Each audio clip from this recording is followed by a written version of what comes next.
माँ आएगी गांव से। आकाश और दिव्या वीरपुर गांव से थे।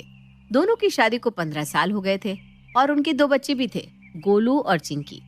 गांव से वो शहर इसलिए आए थे कि वो अपनी माली हालत को सुधार सके और अपना भविष्य बेहतर बना सके। आकाश और दिव्या दोनों नौकरी करते थे। हालांकि बच्चों की वजह से दिव्या ने नौकरी छोड़ दी थी, लेकिन अब वो फिर से नौकरी करने की सोच रही थी। उन दोनों को अपने माता पिता से दूर रहे भी काफी समय हो चुका था और जब वो दोनों सेटल हो गए तो उन्होंने उन दोनों को भी अपने पास बुलाने की सोच ली। हाँ, मुझे भी यही लगता है कि माँ जी और पापा जी को अब गांव से बुला लेना चाहिए। पहले की बात अलग थी, हम इतने सक्षम नहीं थे, लेकिन अब तो हम उनका खर्चा उठा सकते हैं। हाँ हाँ, बिल्कुल सही कह रहे हैं आप। वो दोनों यहाँ आएंगे ना तो उनका मन भी बच्चों के साथ लगा रहेगा और बच्चों को भी दादा दादी का प्यार मिल जाएगा। ठीक है, तो आज ही उनसे बात कर लेते हैं और उनके यहाँ आने की टिकट करवा लेते हैं। चलो, मैं उनको फोन लगाता हूँ।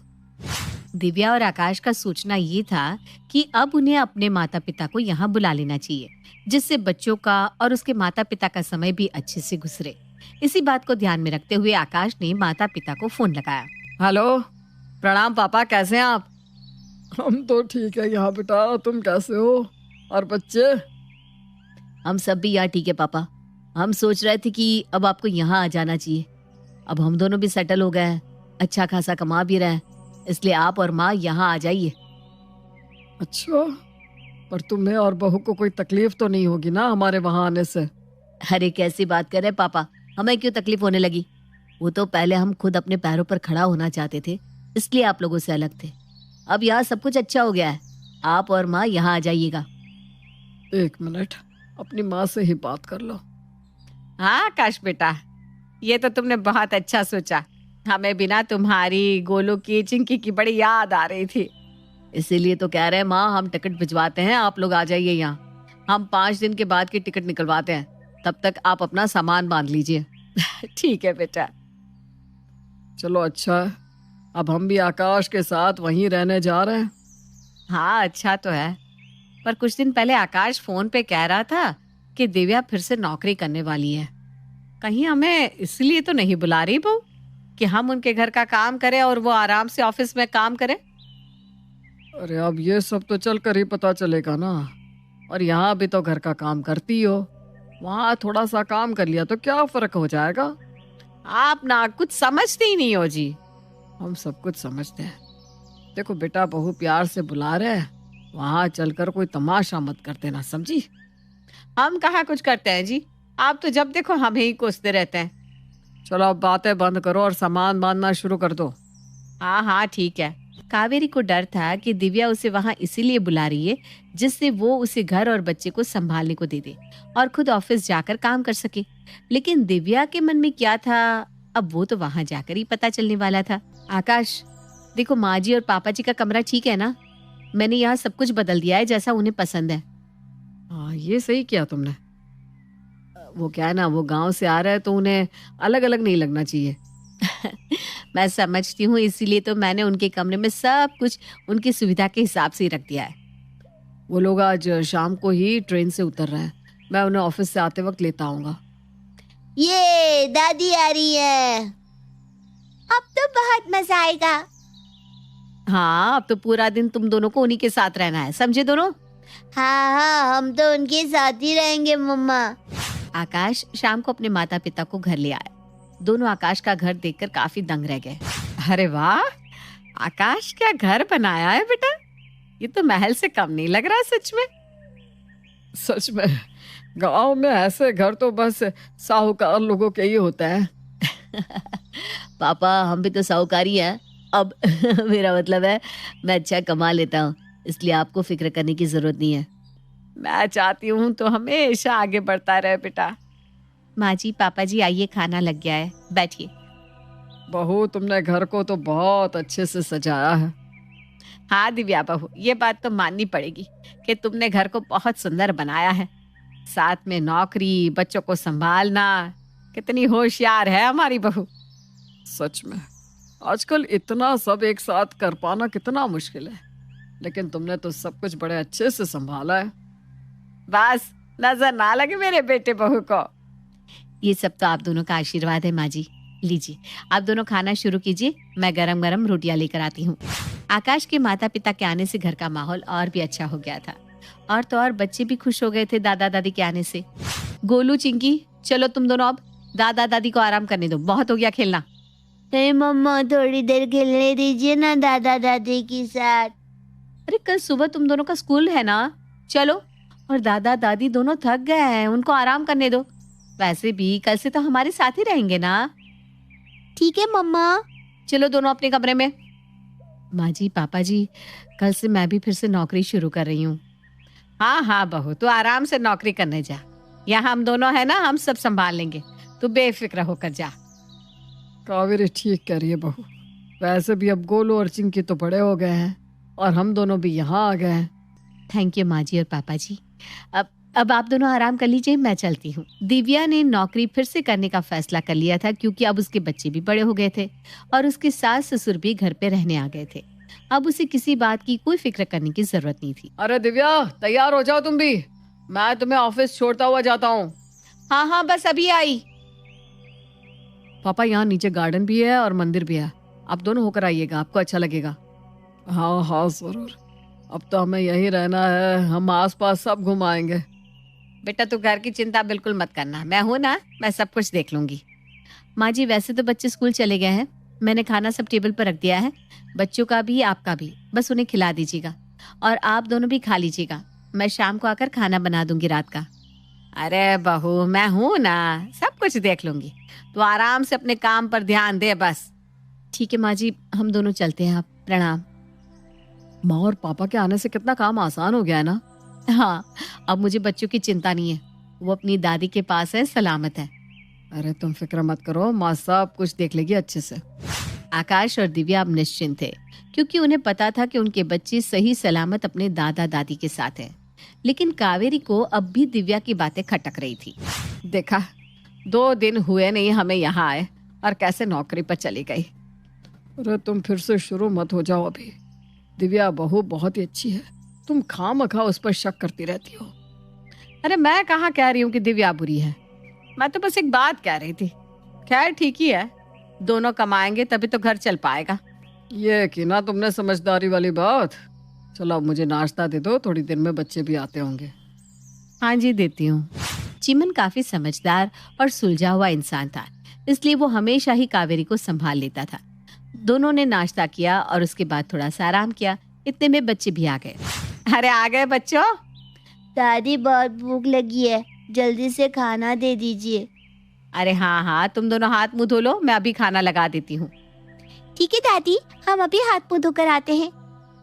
वाह पास्ता, मेरा फेवरेट, मेरी मम्मी ने मेरे लिए बनाया होगा। यस।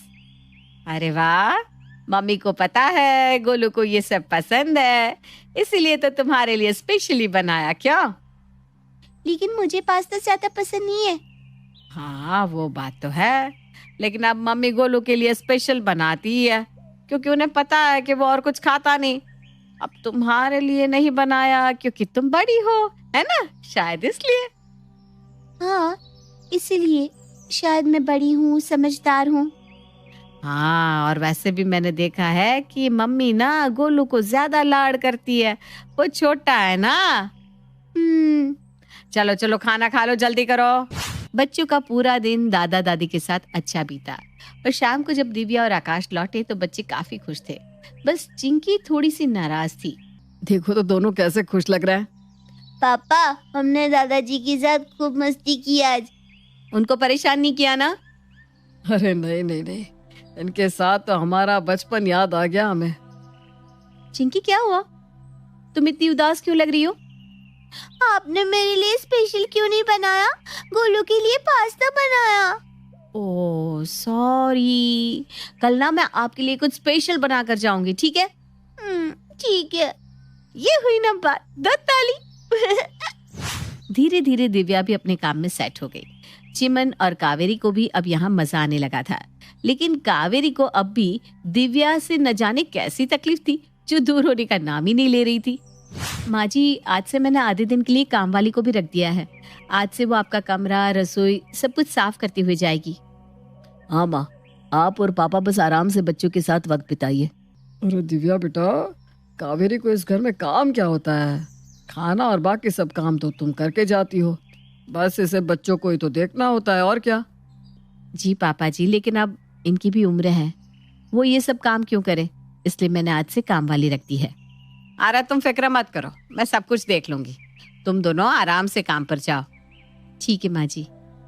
चलो दिव्या, मुझे आज लेट हो रहा है। आकाश, आजकल चिंकी पता नहीं क्यों उखड़ी उखड़ी रहती है, कई बार तो गुस्सा भी हो जाती है। अरे बच्ची है, शायद तुम्हें मिस करती होगी। हाँ, ये भी हो सकता है, रात को मैं उसे ज्यादा समय दे दूंगी, ऐसा ही करूंगी। ये सही बात है। दिव्या और आकाश के जाने के बाद कावेरी आराम से अपने कमरे में टीवी देख रही थी। तभी गांव से फोन आता है। हेलो, कैसी हो शीला? अरे कैसी हो कावेरी, तुम तो शहर जाकर हमको भूल ही गई। अरे अब यहाँ काम ही इतना होता है कि क्या ही बताएं। बहुत काम होता है? क्या मतलब? वहाँ जाकर तुम काम करती हो क्या? अब कहने को तो ये हमारे बेटे बहू का घर है, लेकिन दोनों नौकरी करते हैं तो घर हमें ही देखना होता है, बच्चों को भी ना हमें ही देखना होता है। तभी तुमको गांव से शहर बुला रहे ये लोग। अरे कोई बात नहीं, अब अपने ही पोते पोती है, उनका काम करने में क्या दिक्कत, लेकिन अब ना हमारे घुटने भी काम नहीं करते बस। अरे अब इस उम्र में इतना काम करे रही तो घुटने तो दुखेंगे ही, खुद को चली जावे है काम पे, पीछे तुम्हें घर और बच्चे सौंप जावे हैं, ये क्या बात हुई भला? अरे चल कोई ना, अब जो है सो है। चलो अब हम फोन रखते हैं, बच्चे आते ही होंगे, उनके लिए खाना भी गर्म करना है हमें। अरे अपना ध्यान रख कावेरी, हमें तो सुनकर ना बहुत ही दुख हुआ। हाँ, तुम भी अपना ध्यान रखना। कावेरी ने गांव में ये खबर फैला दी थी कि उसकी बहू सारा घर उसी के हवाले करके खुद नौकरी करने चली जाती है, जबकि ऐसा कुछ भी नहीं था।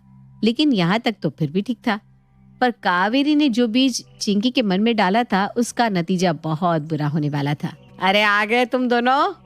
हाँ दादी, दादी देखिए मुझे स्टार मिला। अरे वाह, ये तो बहुत अच्छी बात है। हाँ, मम्मी ने मेरी मदद की थी इस प्रोजेक्ट को बनाने में। अरे वाह, मम्मी तो गोलू की हर बात मानती है। गोलू लड़का जो है छुट्टा भी है ना, क्या चिंकी? हाँ, मम्मी हमेशा ही गोलू की बात मानती है, क्योंकि वो लड़का है और मैं लड़की, इसलिए वो सब कुछ स्पेशल उसके लिए ही करती है। अरे चिंकी बेटा, गुस्सा मत हो, यहाँ जाओ, यहाँ आ जाओ बच्चों मेरे पास। मम्मी गोलू से ज्यादा प्यार करती है क्योंकि वो लड़का है। चिंकी, ये क्या बात कर रही हो बेटा? आकाश और दिव्या को अचानक घर आता देख कावेरी चौंक सी जाती है। हाँ चिंकी बेटा, ऐसा कुछ नहीं है, लड़का लड़की ये भेदभाव जैसा कुछ नहीं होता बेटा। नहीं, मम्मी हमेशा गोलू के लिए स्पेशल चीजें बनाती है, उसी से बातें करती है प्यार से, मुझसे नहीं, क्योंकि मैं लड़की हूँ, मैं शादी करके चली जाऊंगी। बेटा, आपको ये सब किसने सिखाया? मम्मी आपसे बहुत प्यार करती है, आप जैसे सोच रहे हो ना वैसा कुछ भी नहीं है। हाँ बेटा, देखो मम्मी आपके लिए क्या लाई है, इतने सारे तोहफे। देखो अगर वो आपसे प्यार नहीं करती तो क्यों लाती ये सब? ये सब आप मेरे लिए लाए हो? हाँ बेटा। मम्मी आप मुझसे उतना ही प्यार करते हो ना, प्लीज मुझे कम प्यार मत करना, मैं लड़की हूँ तो प्लीज। अरे नहीं बेटा, ऐसा कुछ नहीं है, किसने कहा आपसे ये सब? दादी कहती है कि मैं लड़की हूँ तो आप मुझे प्यार नहीं करती, इसीलिए आप नौकरी पर चली जाती है। चिंकी गोलू, अब दोनों कमरे में जाओ बेटा। मैंने कहा था ना आपसे कि माँ जी कुछ तो गलत कर रही हैं। आज मुझे गांव से फोन आया था मौसी का, मुझसे कह रही थी कि क्यों अपनी सास पे इतना जुल्म कर रही है। मैंने आपके साथ क्या किया माँ जी, क्या बुरा किया? इतना अच्छा बर्ताव किया आपके साथ और आपने मेरी ही बच्ची को मेरे खिलाफ कर दिया, क्यों? कावेरी, ये समाज हर बार बेटे बहू को गलत कहता है कि वे अपने माता पिता को अकेला क्यों छोड़ देते हैं, लेकिन जब माता पिता तुम्हारे जैसे हरकत करने लगे तो बताओ क्या करना चाहिए? कौन बेटा बहू अपने माता पिता को अपने साथ रखेगा, बताओ? नहीं नहीं, बिल्कुल नहीं, माँ ऐसा कर ही नहीं सकती, वो इतना घिनौना काम कर ही नहीं सकती कभी। मेरी माँ ऐसा नहीं कर सकती, है ना माँ? तुमने नहीं किया ना ये, बोल दो नहीं किया। मुझे किसी की भी बात पे विश्वास नहीं है। तुम बस एक बार कह दो कि तुमने ये सब नहीं किया। कावेरी की चुप्पी और आंसू सब कुछ बयान कर रहे थे। उस कमरे में अब सन्नाटे के अलावा और कुछ नहीं था। ना किसी के पास कोई सवाल था, ना ही कोई सफाई। आकाश को विश्वास था कि उसकी माँ ये सब कुछ नहीं कर सकती, पर अब सवाल ये था कि क्या वो विश्वास अब भी था?